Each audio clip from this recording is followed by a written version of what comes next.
Good morning. Good afternoon, I guess it is for some of you. Those of you on the East Coast or anywhere else in the world. Not sure where you're all coming in from.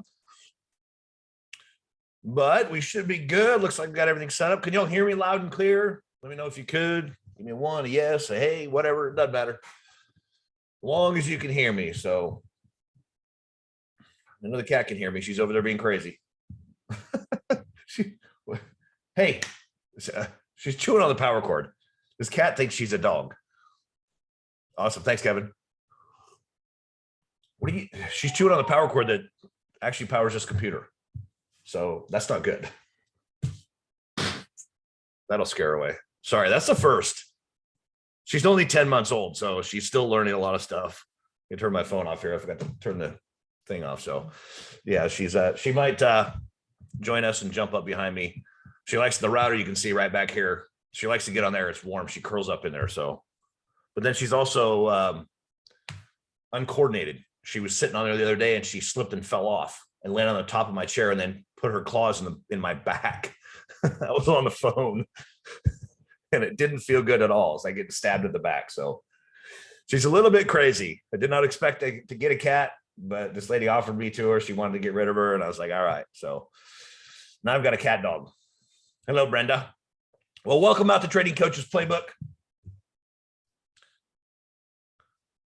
Let me get the disclaimer out of the way before we get too far. Good morning, Helen. I'm on my third cup is all. So we are not registered broker-dealers, investment advisors. I will not give you any recommendations or advice. Everything we do here is purely for educational purposes. If I do happen to mention a trade, just assume it is a paper trade or a practice trade. For regulatory reasons, we do not discuss funded trading. So here's all the events coming up. This is where my ADD, I got to focus because the stupid cat's distracting me. But the premium online workshops there, Monster Market Movers, SPX Cash Flow Secrets on the 19th. Monster Market Movers is the 14th. Inner Circle the 21st. Oh, that's I'm thinking the 23rd. I'm doing something on it. Oh, I'm doing this the 23rd. So, and then Trading You is December 28th. And I think I'm doing that one too. So that's good. We should call that one the Cat and Caffeine. Cat and the Caffeine. That's good. Don't forget the flag. Mastermind groups Tuesday 8 to 9, and then the free online workshops Power Hour every Monday at noon.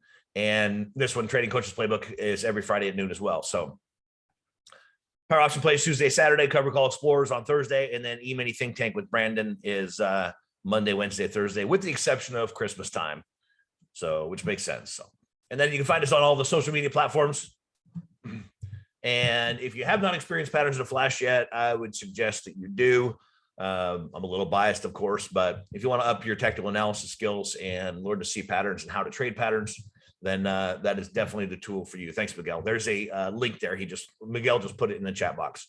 So, of course, like pretty much everything we have, you got a 2-week free trial. So I do once a month. Last night we had our monthly live class. So just like this, where we have an hour together, I do that once a month for subscribers to the tool. So if you have an active subscriptions to Patterns of Flash, you have 1 hour a month with me, and it's pretty much an open forum. So we talk about things we want to do. Last night we talked about a bunch of biases and a lot of mindset stuff.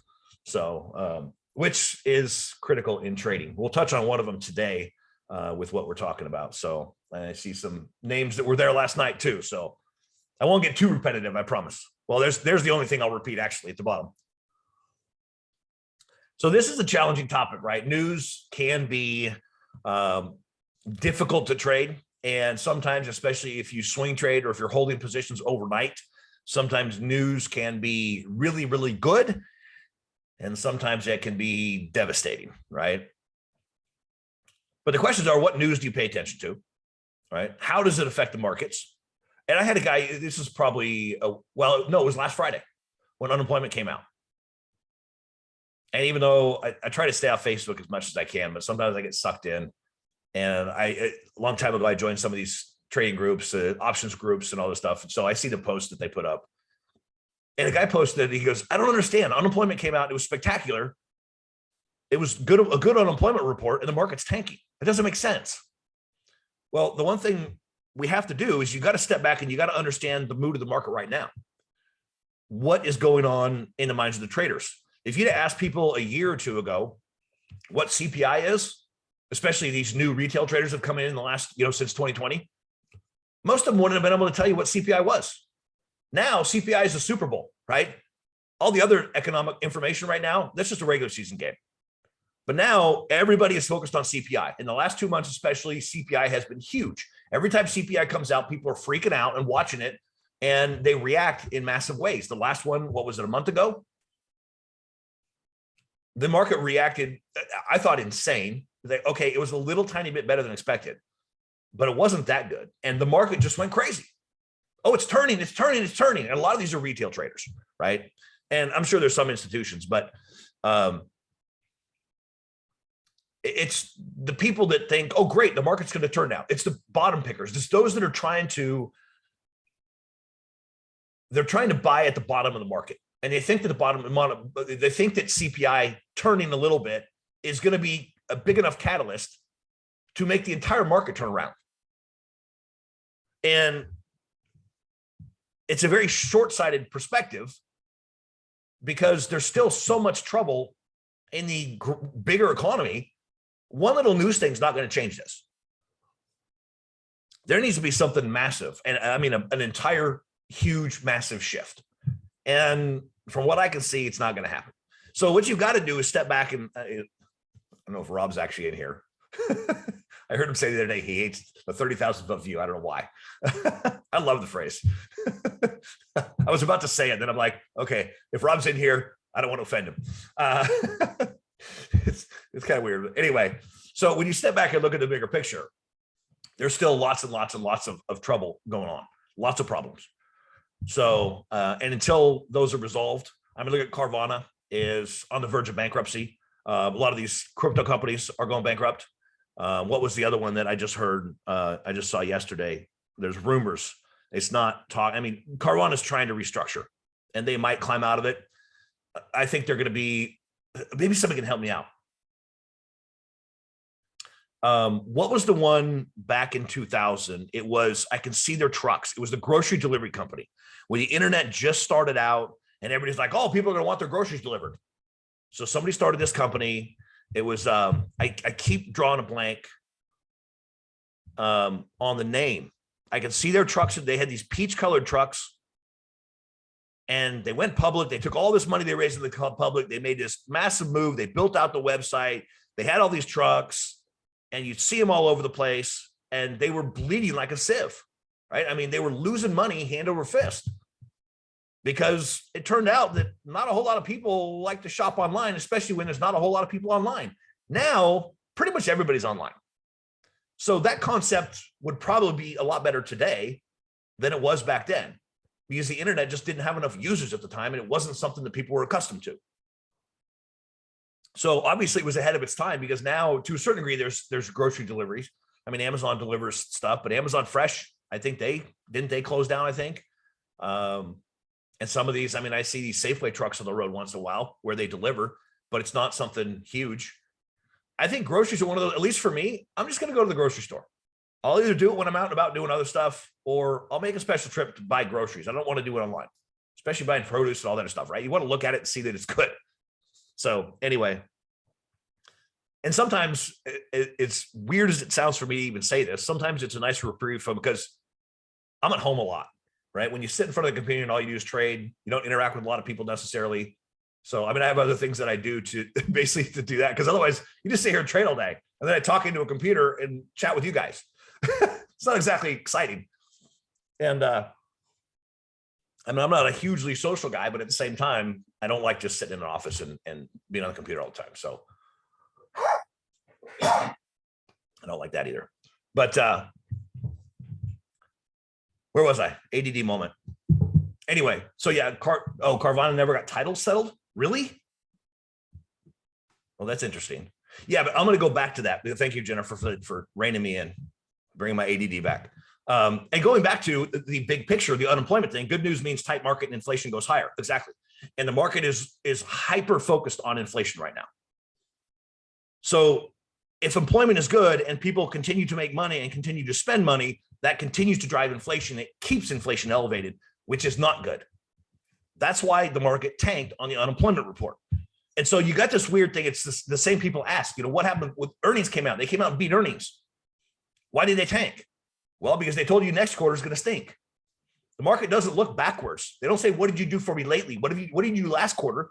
They're looking forward and saying, what are you going to do for me next quarter? Now, if a company comes out and says, we missed our earnings by a lot, but next quarter we're tearing it up, then they're probably going to go up, right? And people that don't understand the weird kind of complex way that markets react, they go, why did the stock go up? They missed their earnings.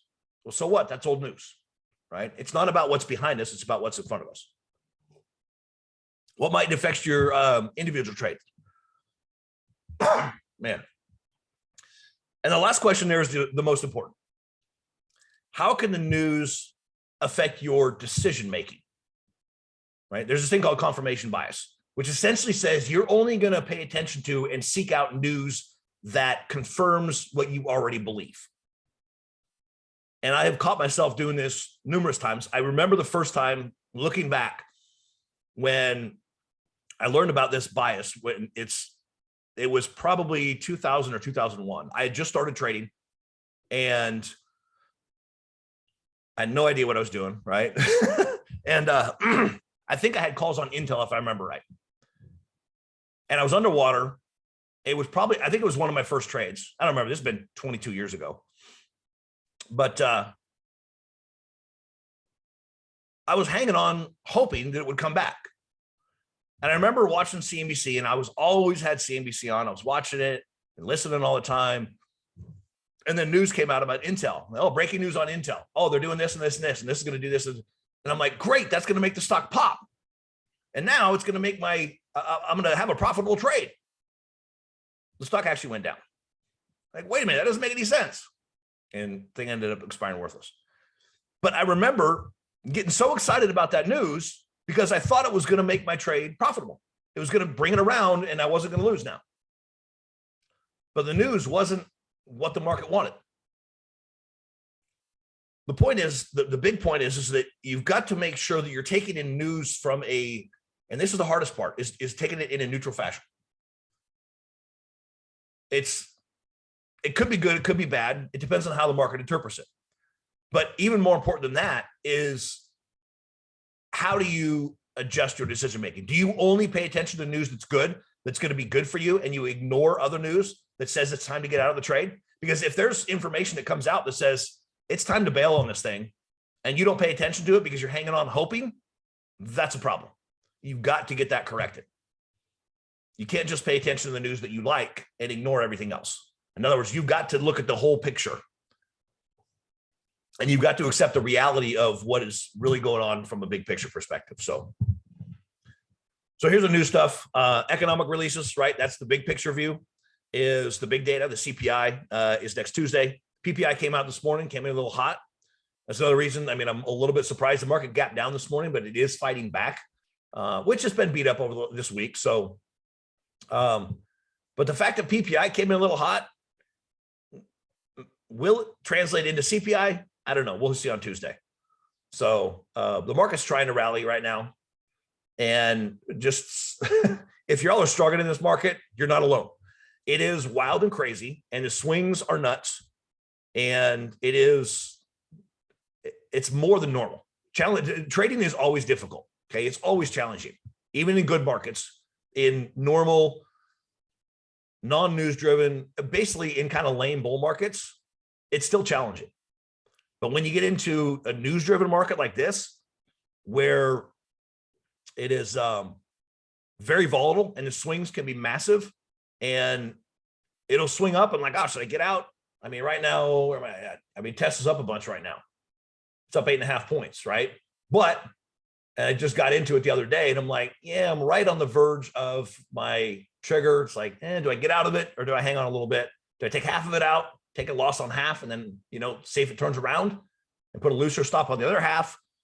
Or do I wait till the end of the day, because this thing's up 8.5 right now, but by the end of the day, it could be down 5. Because that's what things are happening, right? That's what it's doing. And right now, I mean, I'm looking at the overall market, and the SPX, the NASDAQ, and the Dow all kind of broke out about an hour ago to the upside, and they're essentially just going sideways. But the Russell is still going sideways. It did not break out with the rest of them, which may or may not mean a lot, may not mean anything. But, and here's the thing I was just thinking about this morning, is in this whole volatility craziness. And it's weird how even after so many years, sometimes you go, how come I didn't think of that before? It's like, it doesn't make any sense. But part of the reason it's so crazy, in a bear market like this, which I've been through too. The first one, I didn't really realize I was in a bear market. So you realize it after the fact. 2008, I saw it, but I wasn't as prepared for it as I should have been. This time I was prepared for it. I saw it coming almost a year in advance, and have been taking advantage of it. And it's been a good year. But I was thinking, why in bear markets are things so crazy? Well, if you think about it, you've got, especially in this market where you got 20 people, you got a lot of these retail traders coming in that are still trying to pick the bottom. And then you've also got a lot of people that are short the market. And so when you get to a support level, or you get to a bottom point, or you get to an exacerbated spot that's a pretty significant low where it drops a bunch, then you've got the bottom feeders coming in. The people that are trying to pick the bottom, they come in and start to buy. You've got short coverings that are also covering the shorts. So now you have basically double the buying pressure that you might have in a normal bull market. In a bull market, you're buying the dip, right? It runs up, it pulls back a little bit. A few people get excited, they buy the dip, it continues to run. In the bear market, we'll go down and we have a big drop, and those bottom feeders come in and the short covering comes in. So you get this violent move to the upside, which is one of the things that makes trading a bear market difficult, because it's easy to get whipsawed out. I mean, every market is like that, but right now it's more volatile, and that's part of the reason. So, but you got to look at the big picture, right? The economic data releases, the big stuff, the CPI, the Fed's coming out Wednesday. So who knows how the market will react to any of that. I will expect, I mean, the Fed came out last week? Yeah, there's that big move up. And basically a lot of people interpreted it as, he said they're considering slowing down the pace of raising rates, and the market freaked out, like the bulls freaked out. And I'm scratching my head, because he also said in the exact same statement, the exact same speech, he also said that they probably will have to keep rates elevated for a longer period of time. So how do you square that, where people get all excited because, oh, he's not going to raise, he might only raise a half a point instead of 3/4 of a point. I mean, it's not going to make that much of a difference overall. But in my mind, the fact that he's keeping rates elevated for a longer period of time is really bearish news. Yet the market went crazy. So sometimes it's weird, and sometimes it's just a short-term pop. And that's where it gets difficult, is do you hang on through the pop and wait to see if it rolls back over? Or do you have to get out because it's going to keep going and there's a short cover rally? And it's not easy. Yeah, Brenda. Okay, you're glad to hear it. I'm not glad to hear it. Even though you get used to this after you trade as long as I have, you get used to, it's always a challenging. That's part of what makes it fun, actually, is that it is extremely challenging. I get bored easily. I'm a little ADD. I don't sit still well. And yeah, I got to have something to challenge me. So.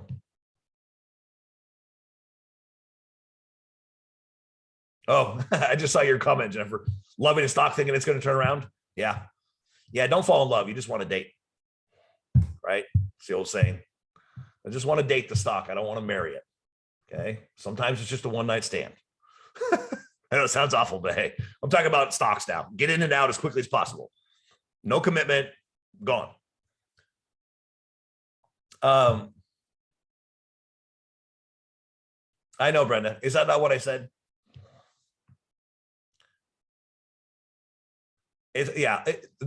Trading is always difficult. I'll say it again. Trading is always difficult in every market.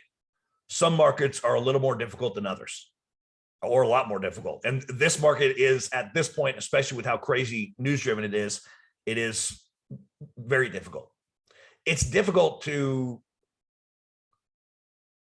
for me at least, it's interpreting the market and what's happening is not difficult. The difficult part is the decision-making process. When do you hang on if things are going crazy? Like today, right? I'm bearish. I've got 6 different bearish positions, and all but one of them are upside down right now today, right?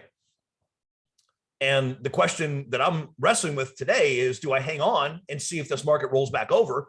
Because a lot of days it does, right? A lot of days it'll run up a little bit. It'll run up a couple 100 points, 50 points, whatever you're looking at. And then by the end of the day, it turns over and just tanks. And as we speak, it's starting to roll over right now. Wish this cough would roll over. So yeah, it's always, don't ever, if you believe that trading will get easier with time, you will get more comfortable with time. Let's put it that way. You will get more comfortable learning to make better decisions. And that's really what trading's about. So, right, let me get back to the PowerPoint. Sector and industry, again, basically just started at the top. It's kind of a top down. You got big economic releases, sector industry specific data, which could have an effect. If you're trading housing stocks and housing data comes out, that could have an effect on the sector, right? So you've got to pay attention. If you're trading specific stocks like that, then you definitely have to pay attention to those data releases. New product releases.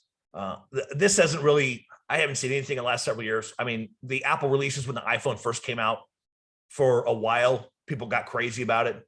And now even celebrities are coming out saying that, what was it? Wasn't it Steve Jobs' daughter? I saw something when the iPhone 14 came out. She's like, it's not really a big improvement over the 13.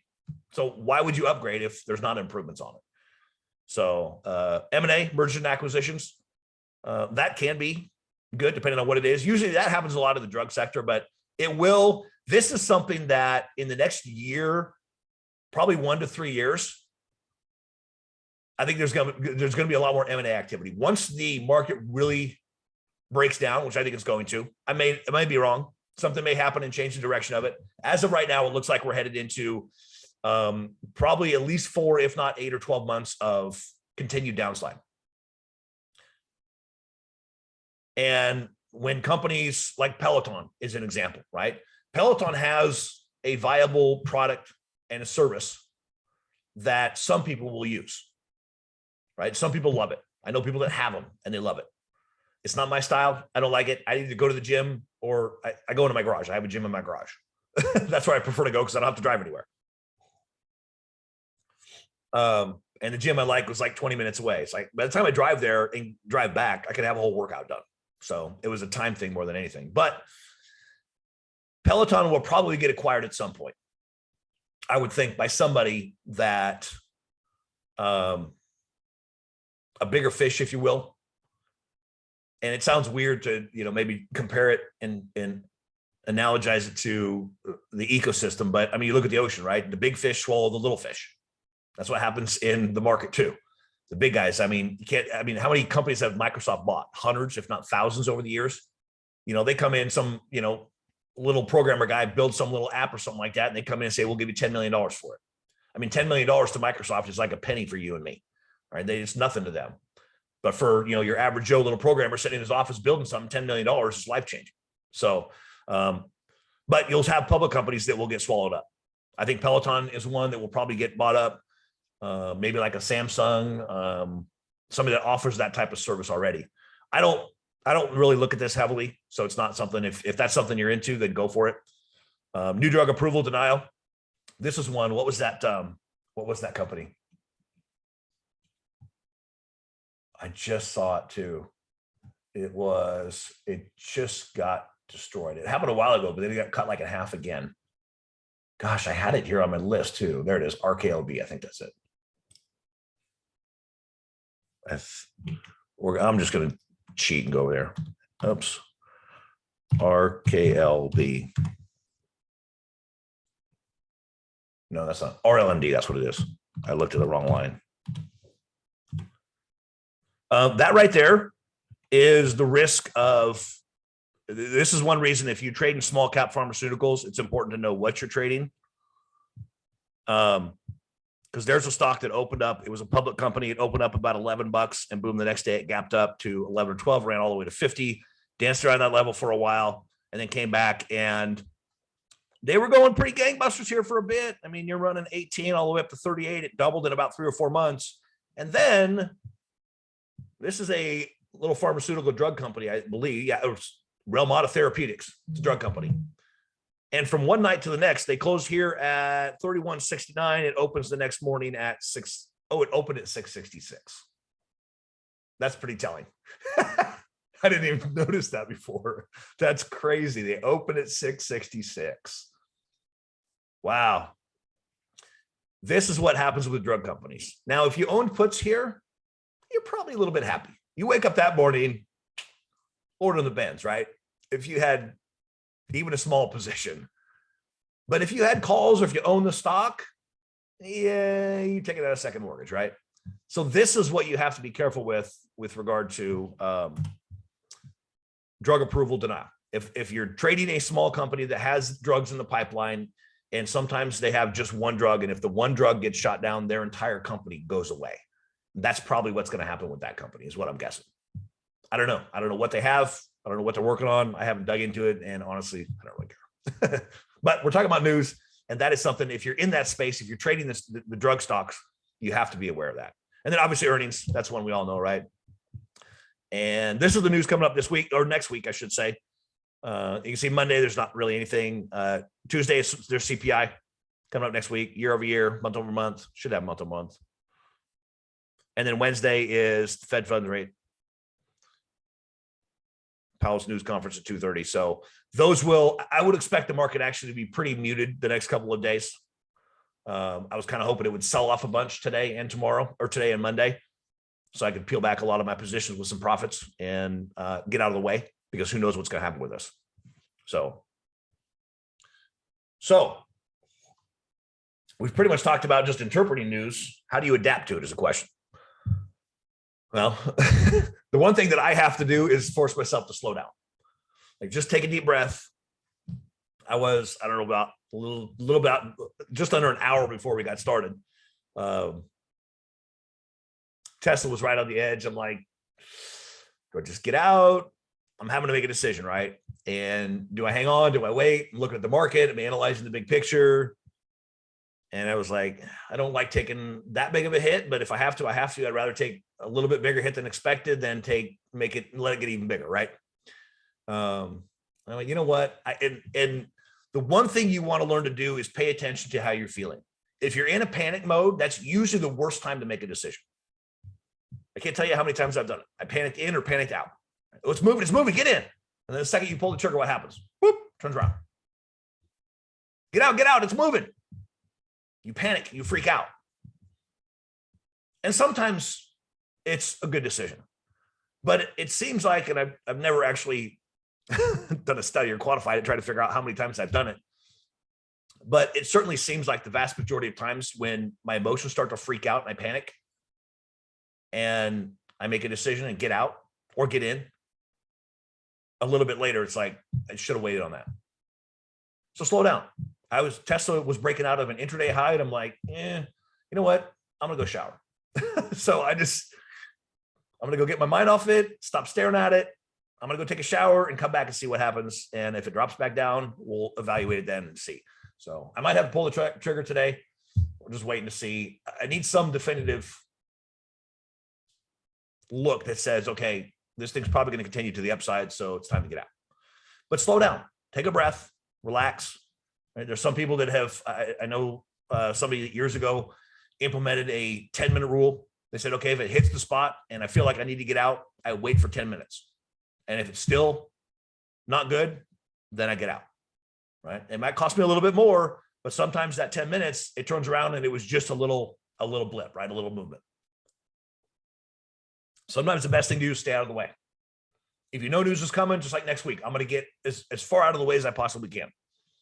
What I'm hoping to do is lock in some profits on some and leave just a piece of it there, so that even if it goes the wrong way, that at least I'm not losing anything, or I'm losing as little as possible, right? If it goes the right way, then I'm capitalizing on it. So I don't mind having a little bit of risk out there, but having a big risk out there when news comes out and the market goes crazy the wrong direction is not fun. I've been there many times. So if you know big news is coming, the market have a massive reaction to, like earnings, right? Stay out of the way. or find a way to be in the way without it hurting you financially, right? The other one is get in the way, right? if you like, I mean, a merger and acquisition is one example. If you suspect a stock is going to get bought up, then you could either buy the stock, right? And one way to do that without having a lot of risk is buy the stock and buy a put for as much time. If you see, and this is one thing I've talked about in the past, is if you're looking at an option chain, right, and you see really significant open interest on the call side and there's almost nothing on the put side. I've talked about this in the past before. If you normal open interest like 500, if you're looking at an option chain, well, let me just pull it up. What do we have up here? Well, RKLB, that's the, oh no, RLMD. Let's see if they have options. I don't even know if they do. Oh, they do. Okay, this is that drug company. What the heck just happened here? This is that drug company we were just looking at, right? They dropped down. It's at 275 now. There's not a lot of activity on it, which is no surprise, especially now. It's a little tiny stock and it's down. Let's see what the whole chain looks like. Oh, how's that the whole chain? I guess that's weird. Okay, there's some leaps. See, it has 55s because the stock was at 35. So yeah, if you had $35 puts when it was at 35, they're now $32. You might have paid, I don't know, what are they going for now? $2? Can't see it, it's too small. Really? Oh, the text is? Oh, well, I don't know how to make it. I mean, I can make it bigger like that, but well, we don't really need to look at it. But here's the point that I'm getting at is, okay, here's the open interest column, right? You got open interest on this column and there's nothing here, but here's normal, right? You've got the 2.5s, there's 3,200s on the calls, 2,200 open interest on the 7.5s, and 5,000 open interest on the 12.5. And everything else is under 1,000. On the put side, you've got everything under 100, and then you've got the 20s have 2,200 open interest. Okay, so there's not a whole lot of open interest on this stock to begin with. But let's say that this one over here, let's say the $10 call all of a sudden showed up and there was 50,000 open interest or even 20,000 open interest, right? That number is vastly, disproportionately huge compared to the normal open interest. And it's on the call side. That's a little red flag. Says, wait a minute, why is there so much open interest on that one particular strike price? Why on the 10s, right? If they're going to get acquired for $15, if somebody on the inside knows they're getting acquired or somebody gets wind that they're going to be acquired, they go load up on options, right? Why would you buy the stock? Well, I mean, it's only 275, but from a big picture perspective, if there's massive open interest on one of the strikes or two of the strikes compared to the rest, and when I say massive, I'm talking like 10, 20, 50 times normal, then that might be a clue that there's something happening behind the scenes that somebody knows about or has gotten wind of. So then in that case, you could get in the way, right? If you see something suspicious like that, and you say, you know what, this thing might get bought out. You could, well, and I'll pull this back. You can't see it, I guess. It doesn't, dang it, keeps jumping on me. Microsoft. You buy the stock at 276. You buy this is for January, right? This is only 42 days out. Let's say you go out to March just to give it extra time. Okay, so you buy the stock at 275. You buy the puts, the $2.5 puts. They're 45 by 75. Say you get them for 75. So your cost basis for the stock is $3.5 with the put. And now you have protection for the next 98 days for basically 3 months. So that if this thing, say it gets bought out at $10, you paid $3.50 effectively for it. Now you can sell it for 10, right? Just an idea, just a thought. I'm not saying to do that with this particular stock. I don't know anything about the company and I'm not going to look at it. But if you ever look into an option chain and you see something like that and it catches your attention, sometimes that means something. So that's the case where you want to get in the way. And here's another idea that I threw out last night is loosen your stops. So let me say, well, wait a minute, loosen my stops. I don't want to lose more. Loosen your stops and reduce your position size, right? If you normally say you trade 10 contracts is a full position for you and your stops, say your risk tolerance is $1,000. So you have a stop at $1, right? Whatever the numbers are, I'm just making them up. in a market like this that is crazy and swings a lot, it might not be a bad idea to loosen your stop up to $2 instead of $1, and then cut your position size to 5 contracts instead of 10. So your risk tolerance of $1,000 per trade is still the same, but you've given the stock more room to wiggle and do its thing and go a little bit crazy in this volatile market before it stops you out, right? Does that make sense? I hope. That way it's, like I said, you have more opportunity to take advantage of the move. And in a volatile market like this, even if you have half the position and it tanks, if you're looking for it to tank or to go to the upside, if it takes off and moves, then even with a half position, you're still doing all right. Right? So they reduce position size, I think. Yeah, that's it. Any questions on any of that? Because we're going to go play now looking at charts. And here is, you know what? Here's the thing that if you have tickers you want to look at, start throwing them in there now. So here's the market. This is one thing I have. I just grabbed from my other screen. Yeah, Netflix. What's up with Netflix today? It's up a ton. So this is the overall market, right? This is my view. I can look very quickly. I've got it here on this monitor on my right. The left-hand side is the 5-minute chart. The right-hand side is the daily. So the SPX, the NASDAQ, the Dow, and the Russell. And you can see the three top, the SPX, the NASDAQ, and the Dow all broke out right here, right? I don't know, what's that, 7:55, 8 o'clock. They all broke north. And they're essentially going sideways since then. But you'll notice that the Russell did not make a new high. It didn't break out at all. In fact, it's still in the red, which doesn't, like I said, doesn't necessarily mean anything on a short-term basis. But the Russell is the small caps. And this was the first clue back in early or mid 2021 when I looked at a daily chart and the Russell was just going sideways and the rest of the markets were still trending higher. All right, these three markets were all moving higher and the Russell was just going sideways. And on a short-term basis, the Russell doesn't necessarily lead anything. I don't really like the term lead for anything at all, really. But it was, in my opinion, a clue from a big picture perspective that the economy was starting to get weak. Right? Because most of you have probably heard, if you've been around the market long enough, that the small businesses are the ones that lead us out of recession, right? When we're in a recession, the market gets weak and the little businesses, the small companies, because it's 85 to 90% of them, they lead us out. Well, that would also, you could also argue that they also lead us into recession, right? And here's the Russell 2000.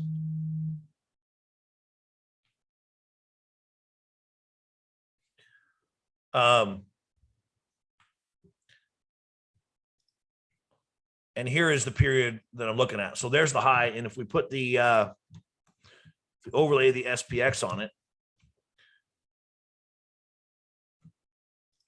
there's where the Russell peaked out. And you notice that this whole period right here, the whole Russell was just going sideways, and yet the SPX just continued to rally. The NASDAQ and the Dow look similar. So the Russell, from a big perspective, again, not looking at necessarily short term, but I was looking at it going, you know what? I think this is a clue that things are going to turn south. And sure enough, and then it broke out here. And when it cracked back below that level, yeah, I think we're headed south. Now, I mean, obviously, it's just an educated guess. I'm not like patting myself on the back because everybody gets lucky once in a while, right? And I did here. But I was just, to me, it was just common sense.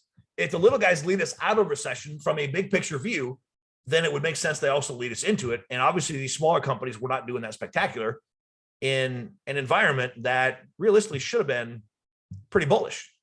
But the big guys, okay, the Apples, the Microsoft, Google, right, the FANGs, they're the ones that make up a big portion of the SPX, the NASDAQ, and the Dow, right? So the big guys, those big aircraft carriers out in the ocean, don't have to worry about the storm as much. And it was only when they started to get weak, when they started to show signs of cracking, when the overall big market started to crack. So one thing that I use, and even though, like I said, on a short-term basis, it's not a massive indicator, but I do watch the Russell on an intraday basis. And if it's not keeping up with the market, if all four markets aren't moving in the same direction, then it's a red flag to me. especially on a big term or a longer term perspective. But on a short term basis, I don't put a lot of stock in it. We'll see what happens now. We'll wait till the end of the day, I think, and see. So the Qs, which basically is going to mimic the NASDAQ, and this is where it gets interesting too. Because when you look at, and you compare this to, we'll do C for comparison, we'll do an overlay, DJIA, what's it out, right?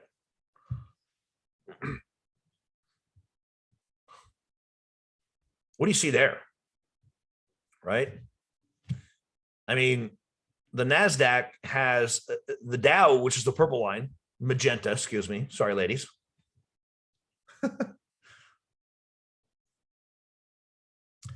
The Dow has gone screaming north. And the NASDAQ is going, yeah, we're not playing along. So the tech heavy index, which tech companies are the ones that typically get hit the hardest in recessions. They're highly leveraged, right? They just don't do well when the economy does bad. So people cut subscriptions, all the good stuff. Anyway, sorry. The question is here, which one's going to win this fight? Is the NASDAQ going to lead into continue this bear market? Or is the Dow going to lead and drag the NASDAQ up with it? We don't know, obviously. And there's no way to know until it actually takes place and happens. But in my opinion, the Dow is overdone. A lot of it was oil related, energy stocks were going crazy, which there's a big part of that in the Dow. Plus, there are a lot of the bigger companies, which some of them, a lot of international companies have been doing well, like Caterpillar. It dawned on me last week. I'm like, why is Caterpillar at an all-time high? It makes no sense. But when the dollar is strong, exports go up. And if Caterpillar's exported equipment to other countries because it's cheaper for them to buy it now because the dollar is stronger, so it's better for them to export, right? And that's stuff that I don't really comprehend extremely well. I have a basic grasp on it, but it makes sense that if foreign countries or other people around the world can buy cheaper now from Caterpillar, then obviously Caterpillar is going to make more sales overseas, which boosts their bottom line, right? So when the dollar is strong and the rest of the world is weak, then they start buying from us. So we have more exports. I think that's the way it works. Like I said, I have a basic grasp on it. That's it. But that made sense. That explains why Caterpillar is at an all-time high. Now, why McDonald's is at an all-time high? That one's a little more challenging for me. Granted, does McDonald's have a presence overseas? Yes, but I don't think it's that big. I don't know how big it is, but I would imagine that the vast majority of their business is here in the States. So I don't know. But Caterpillar's in the Dow, I think, right? The Dow 30. And some of the other big companies are. So that's part of the reason I think the Dow's gone crazy to the upside. The NASDAQ, I think, is going to lead the way. But get back to this. You know what? I'm going to get rid of that.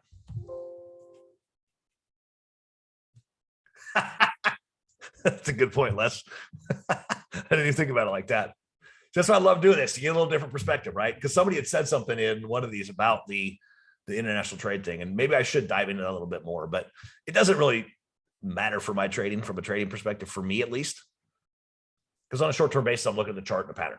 So I don't necessarily need to understand all that stuff. That's one thing that, I used to dive into a ton of that stuff when I first started, just wanting to learn it. And then I realized that a lot of that stuff that I learned really doesn't matter for me. For what I do, it doesn't matter. Right? So, well, there is on a weekly, right? This doesn't necessarily come into play right now, but it may give us an idea of if this thing cracks down, then where it's probably going to head to, which looks about right. 230 or so. First levels, let's go to a monthly. Curious what it looks like on semi-log. Yeah, and actually I think that's where that original trend line was from. So we'll take the bottom of 09. And man, that is brutal. because you could treat that as an outlier. This is where, and I heard Rob say this the other day, it's technical analysis more of an art form than it's not really a science. There's science behind it. There's a mathematics behind it. But when it comes to actually drawing lines, where to put them, and the actual analysis process, it is definitely an art form. So you go off the closes, and then you can go off the shadows and say, okay, there's where we're at. And again, this is the logarithmic scale, right? And if you're not familiar with that, you look at the right-hand side, the scaling, because when you go to a non-logarithm, this is arithmetic, right? Each dollar, each increment is the same, right? They're 25 points each. So you get this look that says, wow, we're going crazy to the upside, which it is. It looks crazier than it really is. When you scale it on a percentage basis, now it doesn't look quite as crazy, right? Even though it is. And you look, here's the late 90s, right? When you had the big dot and then the dot-com bubble. And it's not quite as crazy as that, but we do have a big run up here. So we're sitting there on a logarithmic scale. You can see that we're sitting there challenging this trend line. If that trend line breaks, then yeah, I mean, 230 is the next level. And from there,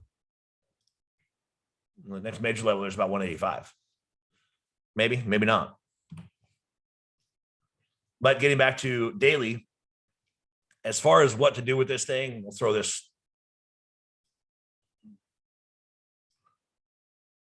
There's the major trend right now this year is headed down. We've hit that, right? Evening star. If we break north of here, I think if next Tuesday or Wednesday, if the news is good enough to bust it north of here, then yeah, we'll probably have a bull move into the end of the year. I think it's going to be challenging for the market to get above that point because that's a pretty solid trend. The SPX is beautiful. So, I mean, this thing, I wouldn't trade this where it's at unless it breaks right there because we do have, it's not a double top. Even though on an intraday basis, you could call it a double top with an evening star here. So if it breaks this 280 level, which it's been holding for the last 2 or 3 weeks, if it breaks that, we're probably headed back here to 264. From there, who knows? If it breaks that, then yeah, we're going 230 or so. 230, 225, somewhere in there. That's what I see. Is that what you wanted, Brenda? Yeah, I wouldn't do anything with this unless it cracks those lows. Now let's look at Netflix. This is one that I see it sometimes, but I don't really look at it. And for some reason, this crazy Omega chart's deleted. And that is the nice part about having streaming is that is today. It is delayed a little bit. Right. Oh, there's a time I could look at that. I just have to add 15 minutes to it. Good. What's the old saying? I don't remember what it is. So Netflix, there's obviously major support resistance right there. If it breaks north of that, the next big level is up there. There's a little congestion in here. No, I'm not going to put it there.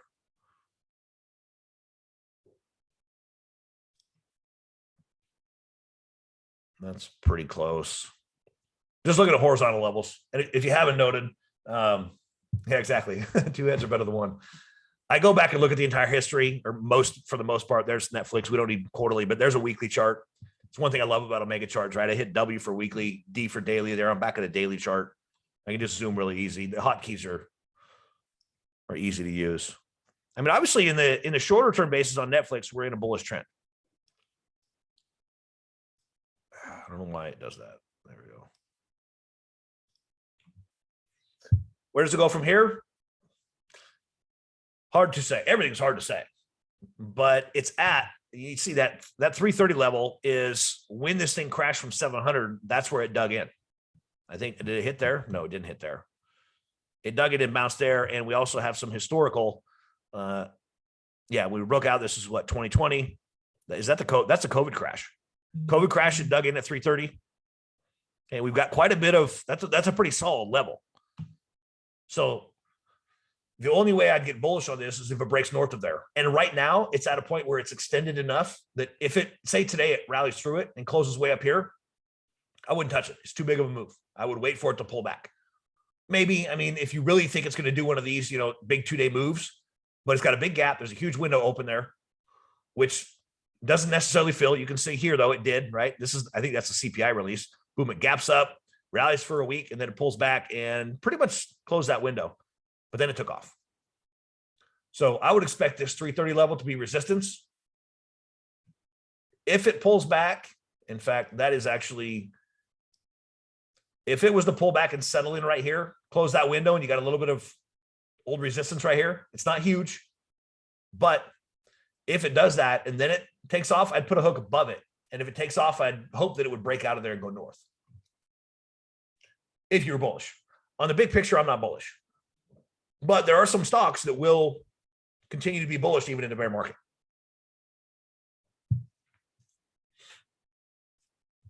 So that's what I see with Netflix. I wouldn't do anything with this yet. I would wait for it to settle in. Unless it breaks. If it breaks out of here, let me do this. Okay, let's just say it breaks out of here. I would wait for it to pull back. And then I would put a hook somewhere up there, an entry point somewhere above. Because if it breaks north of 330, especially if it does it with a lot of momentum, a lot of volume, it will probably pull back and take a breather. And if it holds this level and then starts to move north, that's when I'd want to be there. Because the odds are then it's going to move north from there, if it does, right? Right now, it's a big if. But this is where, especially going back to the news type of things, and not necessarily even, this isn't news related, but it's just a mindset thing, is when you go and analyze a stock like this, and it took me a long time to figure this out, was that not only do you analyze and look at it and say, okay, what might happen next? Because that's what we're doing, right? We're trying to analyze something and predict what might be in the future so that we can get in the way of it. And if it does, then we're happy. If it doesn't, then we have our risk, our stops in place so that we can manage our risk properly. So in this scenario, I see it's obviously very bullish over the last few months, but we've got a lot of headwind here at 330. But the beauty of this thing being at resistance, number one, you could, if you have an appetite for risk, you could say, you know what? I'm going to take a bearish position on it and go like this. And this is a very quick, very short bearish position. But what you could do is say, okay, that's a resistance level. If it drops below here, I'm going to put a hook down there. And then if it pops down here to 314, I'm going to take a small profit, take a quick profit. Right? And there is, if you haven't had patterns of flash, this is it. You got flashcards, videos, quizzes, calculator, the pattern of the week, bonuses. There's a whole bunch of stuff in here. I'm going to use the calculator right now. That's all I'm looking for, which is a 3-to-1 risk reward calculator. So in other words, if I'm going to look to trade this from here to here, I got to have at least 3 times as much risk as I do potential reward, right?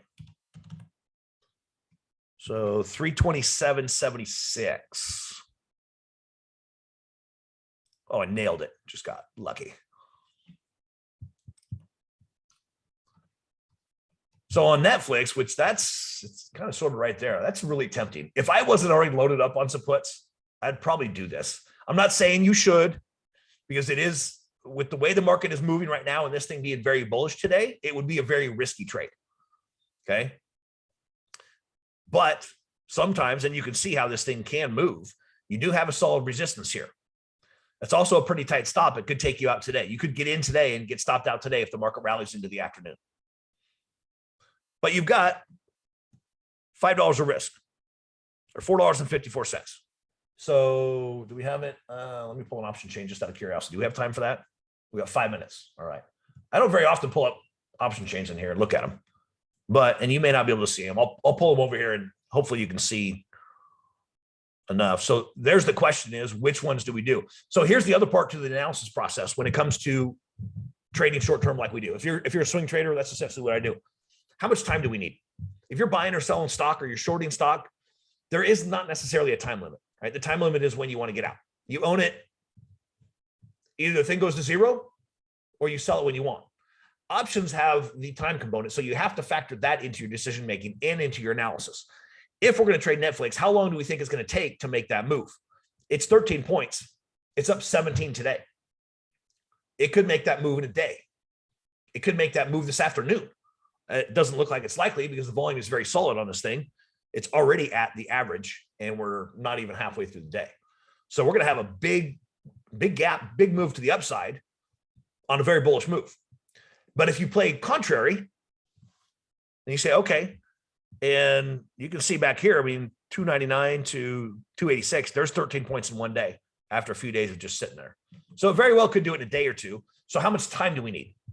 Well, we could, 7 days is, I think that's too close. The time value is going to erode very quickly, unless you're buying in the money. Let's see, just out of curiosity, let's see what they are. You know what? I'm not going to do that. I'm going to say it's too big of a chain. We've got $2.50 strikes. We're at 327.50. So looking for a delta of about 65. I like 65 to 70. If I'm going short term in the money, and actually this isn't bad. It's 1585 by 1605. The downside is there's open interest at 27. It's not enough. So I go down here to the 61s or go up to the 68s. I would probably go down to the 68s. There's a little more open interest. It's only a 20-cent spread on a $17 option. So 1750 by 1770. That's not bad. And if it drops to 314, how much are they worth? You got 340s, they're $26 at least. That's tempting. That's very tempting. Especially when the market just rolled over in the last 20 minutes or so. Because yeah, the spread's really small. But this is something you've got to get out. I mean, how much time value? 340, so 13. So you got about $4 of time value. No, I'm not going to do it right now. I'm not looking to get into anything right now. I'm waiting until the Fed is done Wednesday. I'm looking to peel out of my positions. I'm wanting to scale out and get out of most of what I'm holding right now. I'm getting out of the way because God knows how this market's going to react. So, and actually considering next Wednesday is the exit point, I'd be out by Monday. So I would probably, actually, this is probably okay. I mean, you got $4 of risk. It's going to die by next Friday, right? The time value is going to erode by next Friday. So you got $4. So if this thing doesn't move, but if it does move in your favor, you're looking at making, 10 or 12 points. And if you do more than one contract, if it runs down and hits 314, I'd sell just one of them and hang out and put a tight, or not necessarily a tight stop, but a stop on the other part of it. And then if it keeps going, I mean, if this thing dropped all the way to 287, I mean, you're killing it, right? But again, it's a super high risk trade. So I'm not telling you to do it.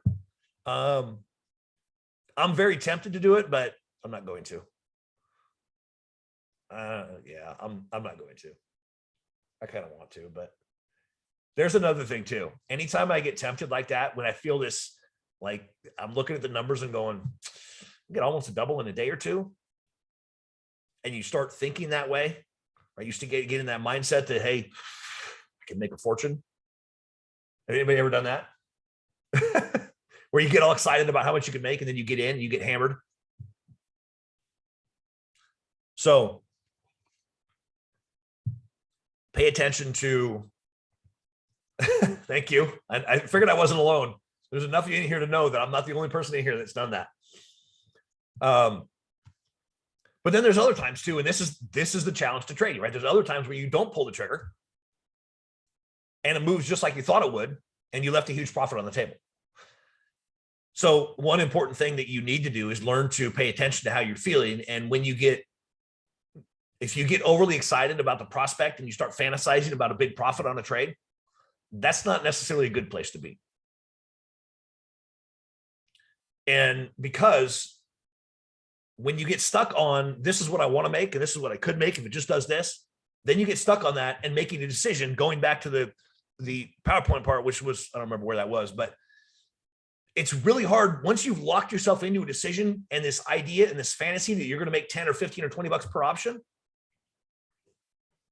You're going to have a hard time moving off of that.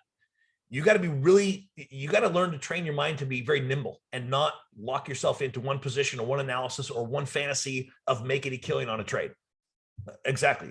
The chart's going to give you, the market's going to give you what it gives you. And it's easier said than done. It's easy to verbalize that and for me to sit here and tell you. It's much more difficult to actually implement it and get it in your brain to where you go, okay. And the one thing that I've really been hammering myself is make a good decision. I don't care what's happened in the past. I don't care where you're at. I don't care if you bought an option for $5 and it's now at $1. What's the best decision moving forward from here? I've been there before too. Okay. Is it better just to take my dollar off the table and get out? Because if it keeps going against you, the dollar's going to go to zero. And I've had that happen numerous times over the years. and it's no fun. And then you look back when it gets to zero and you're like, oh, I should have taken the dollar. Well, what should have, could have. What is the best decision right now? What is the market telling you? And what should you do in this moment in time right now? What is the best decision moving forward? You can't do anything about what's behind you. And hanging on and hoping that that losing trade is going to get better doesn't do anything for you. It's better to make a good decision today, right now, in what's going on, than it is to look back with regret, right?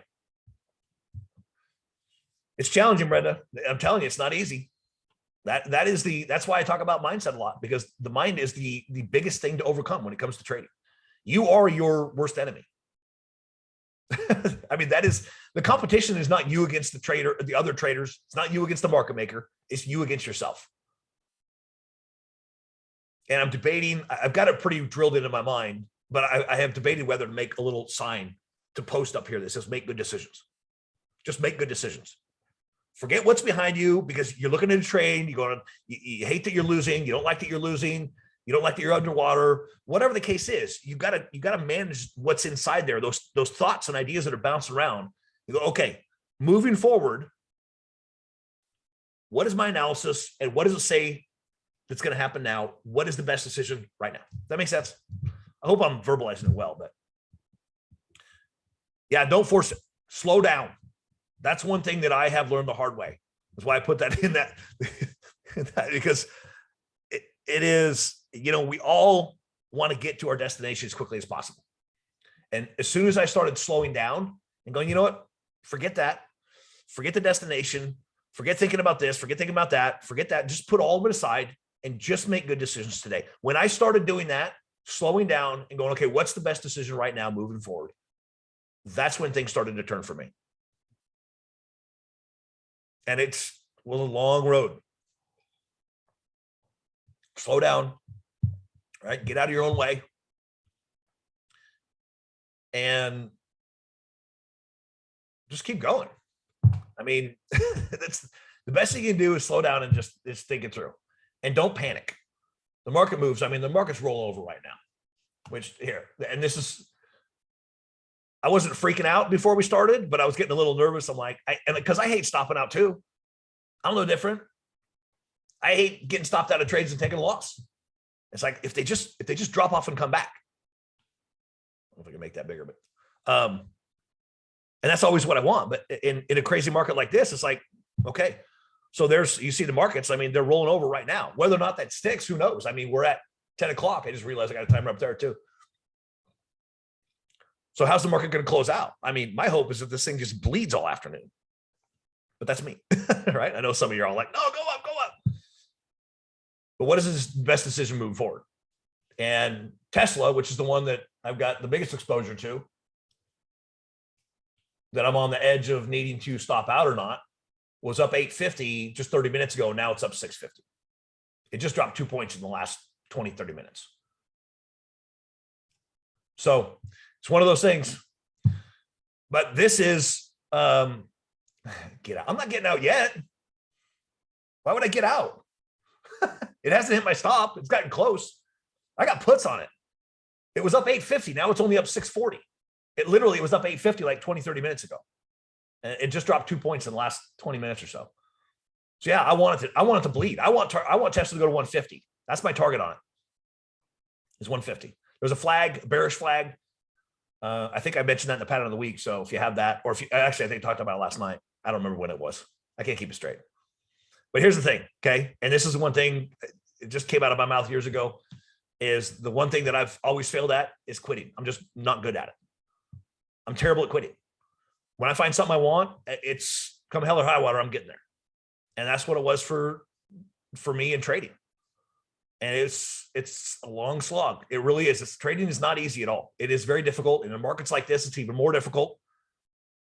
So you got to keep going. Just don't give up. You're going to have good days, bad days, good weeks, bad weeks, good years, bad years. Just keep going. And you'll have days that you're getting beat up and you're like, why am I doing this? Why am I beating myself up like this? And if you don't have an end goal in mind, a bigger picture vision of where you want to be in the end, when you get to where you want to be, whatever that looks like. Some of you might just want to make a living, right? You just want to make a couple $1,000s a month to supplement your retirement income. Some of you want to get super wealthy. Some of you want to do, you all have different ideas and goals where you want to be. When you have the difficult days, you've got to have that vision in mind, that picture in mind of where you want to be. And you got to bring it back, right? It's like that dusty old picture that you forgot about. But you have to keep that fresh in your mind, because you're going to have great days where you're exuberant. You're going to have days where you're just totally depressed and you're like, I'm never going to figure this out. This is terrible. I should just quit. Keep that end goal in mind. What are you doing it for? What is the purpose of getting to where you want to go? And when you have those tough days, bring that out. Pull that picture out and remind yourself, this is why I'm fighting through it. I'm in a trough right now. I feel terrible, but I'm going to fight my way through it. Just keep going. So yeah.